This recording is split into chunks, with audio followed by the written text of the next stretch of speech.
And right now we are joined by Sonoma State Professor David McCuan. A lot to talk about today, Professor. The economy, number one thing voters are concerned about this election.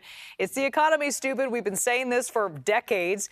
And the only thing Trump and Harris seem to agree on is lowering the cost of food and making it easier to buy a home. But their plans to do just that couldn't be more different. How do you think their plans are landing with voters? So if we look at what's going on in terms of the pocketbook, we know that the pocketbook matters for voters in a big way, regardless of demographic, regardless of kind of age, stage, where folks are at. And if you look at Harris's moving forward, her campaign, she's really targeting, say, the 18 to 45 demographic, those first-time home buyers. And then if you look at what is happening with Donald Trump, you see some elements of tax breaks, of what's going on in terms of mortgage and lowering mortgage rates and paying attention to those elements. So they're kind of coming at it slightly differently. There's a supply problem, obviously, in California. We're going to see this on the ballot in terms of Propositions 33 and 34. But the housing issue and what's going on, affordability issue, obviously for your viewers, when we're talking about San Francisco Bay Area, it's a big deal. So anything that's done in terms of these plans will be everlasting. The question is whether you have the gravitas to bring it along, particularly in Congress. You're going to need Senate, you're going to need the House, and that's where kind of the rubber hits the road. And if Democrats are in control of one of those houses and Republicans, Donald Trump returns to the Capitol, that's going to be different. Same thing for Kamala Harris if she's successful and Republicans have one chamber or another. Now, coming on the heels of the convention, do you think Kamala Harris did a good job of differentiating herself from Joe Biden and convincing the American public that she's not the extreme liberal from San Francisco? She's going to sit down with Tim Walz for a joint interview with CNN. Do you think that's going to help kind of soften that reputation? Yeah, I mean, look, she's been held kind of away from the media, and we've all been, pushing to kind of talk to her, see her out there.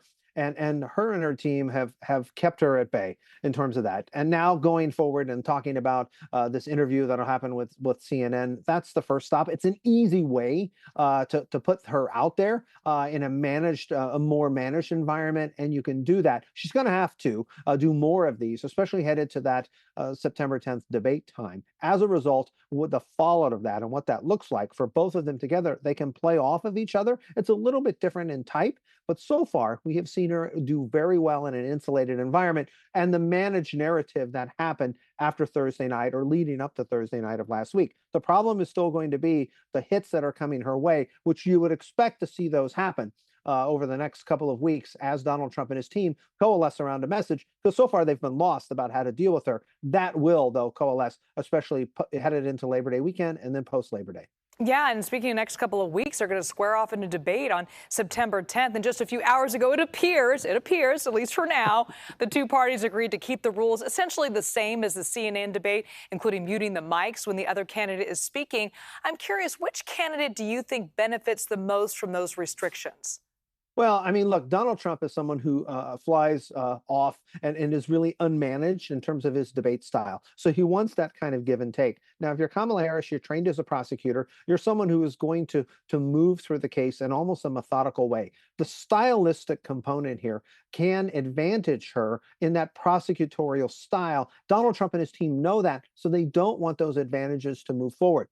I think part of the challenge will be for Harris to respond in kind. She can do that, but when the quips and the asides come her way, does she go back and move forward, and does she look presidential? Because that first debate, if indeed it happens on September 10th, will be the most watched event. She'll have more eyeballs, if you will, than what we saw in last Thursday's DNC speech, and certainly that's the case for Donald Trump. Does she look presidential? What's the test? Does she go back in him? And how does Donald Trump handle that atmosphere? He did very well, obviously, in that first debate with Joe Biden, but Joe Biden clearly wasn't up to snuff. And so the debate fallout and the coverage of the debate itself is an important element of what happens post-debate, if you will. All right, we got about 20 seconds left in this. According to the polls, also folks on the inside of these campaigns, this is going to be a very close race. What do both campaigns need to do to improve on in the next 70 days or so? Trump needs to have a cohesive, consistent message that is more than just about attacking Kamala Harris for who she is. For Kamala Harris and for Tim Walz, they need to elevate the campaign, continue to do what they're doing, and at the same time, bring out some of those elements of popular culture and the sports world that have been behind them so far to elevate the campaign and expand their base. So that means nonetheless expensive, on air, and should be quite a close race, especially headed post-Labor Day. All right, I had a stopwatch and you made it just within 30 seconds. Well done, sir. Thank you, Professor Terry. David McCuan from Sonoma State, thanks so much. Nice to see you. Nice to see you too.